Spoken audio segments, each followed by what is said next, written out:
중에서 15% 이내에 좀 문제를 확인할 수 있는 경우. 네, 그리고 지난 3개월간 정상 혈압이 유지된 경우입니다. 네. 네. 일기 고혈압이라고 하는 것은 수축기 혈압이 140에서 159, 그리고 이완기 혈압이 90에서 99 정도로 경미한 고혈압을 의미하는데요. 이런 고혈압을 65세 이전에 진단을 받았거나, 그리고 몸무게가 정상 체중의 15% 이하 안에 들어와 있거나, 그리고 최근 3개월 내에 정상 혈압을 유지했다고 한다면 한번 고혈압약을 끊어보는 것도 시도해 볼 수 있습니다. 이때 식생활 습관이 매우 중요한데요. 저염식이, 그러니까 매우 싱겁게 드시는 습관을 갖는 것이 좋겠고, 운동하시고 금연 절주하시는 것이 좋겠습니다. 네. 그러나 대부분의 고혈압 환자들은 약을 끊기보다는 합병증 예방에 주력해서 더 큰일이 생기지 않도록 하시는 것이 좋겠습니다. 예. 계속해서 두 번째 당뇨약인데요. 저거 많이 드세요. 당화 혈색소 5.6% 이내, 그리고 종종 저혈당이 올 때는 약을 끊을 수가 있군요. 뭔 소리예요? 네, 당화 혈색소라고 하는 것은 3개월의 평균 혈당을 의미하는데요. 5.6%라고 하는 조절이 굉장히 잘 되고 있는 경우고요. 이런 경우에 저혈당 증세가 좀 있다고 한다면 당뇨약을 끊는 것을 좀 고려해 볼 수 있겠습니다. 그런데 당뇨약을 끊을 수 없는 경우는 제1형 당뇨병이라고 하는 것이 있는데, 이것은 인슐린 분비가 절대적으로 부족해서 인슐린 주사가 꼭 필요한 경우입니다. 그리고 3가지 종류 이상의 당뇨약을 드시고 있을 때는 당뇨약을 끊기가 좀 어렵습니다.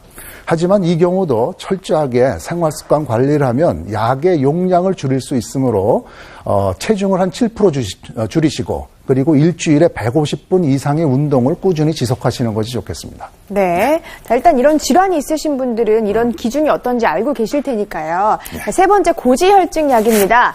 당뇨, 고혈압, 비만이 없고 흡연 안 하시고 약 끊고 생활 습관을 교정했을 때 10% 이상 수치가 낮아졌을 때는 약을 끊는 시도를 해볼 수 있다고 하시는데, 사실 이렇게 못 하시니까 약을 드시는 게 아닌가라는 생각이 들어요. 네.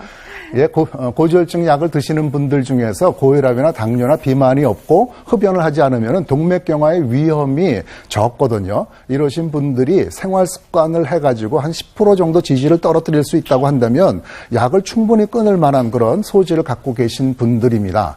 그런데 주의하셔야 될 것은 고혈압이나 당뇨병, 뇌졸중, 심혈관계 질환의 병력이 있으신 분들은 이런 고지혈증 약을 계속 드시는 것이 합병증 예방에 매우 유리합니다. 그러니까 약을 지속해서 드시는 것이 좋겠습니다. 네.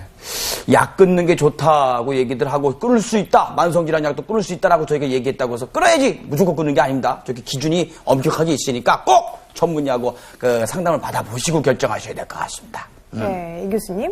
네, 만성질환 약을 들고 계시다가 갑자기 임의로 끊게 되면은 중요한 장기에 손상이 있고 또 생명에 치명적인 합병증을 유발할 수 있기 때문에 꼭 의사와 상담하고 끊으시고요. 그리고 무엇보다 만성질환의 치료 목표 수치가 있습니다. 그것을 잘 아셔서 혈당이나 혈압이 잘 조절되고 있는지를 수시로 체크해 보시는 것이 좋겠습니다. 예.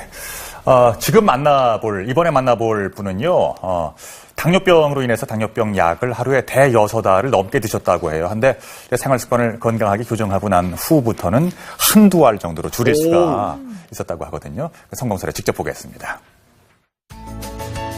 경기도 안성의 한 아파트.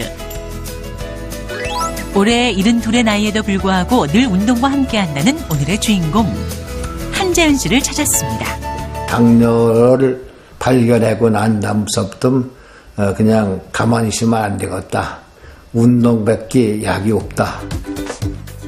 알고 보니 한재은 씨는 15년 전 당뇨 진단을 받은 환자였는데요. 처음 한 끼에 최대 6알까지 먹던 약을 현재 1알로 줄였다고요. 당뇨를 극복하고 약을 줄인 방법 한번 배워볼까요?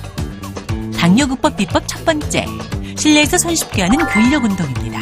작은 기구로도 손쉽게 운동을 하고, 장소 불문, 실내 생활 공간에서도 언제나 근력을 키울 수 있는 운동을 늘 함께 하고 있는데요.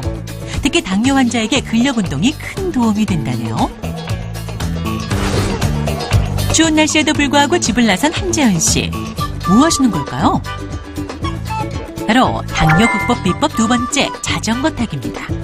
하루에 2번 오전과 오후 각각 30분씩 꼭 야외에서 자전거를 타는데요. 자전거는 특히 하체 단련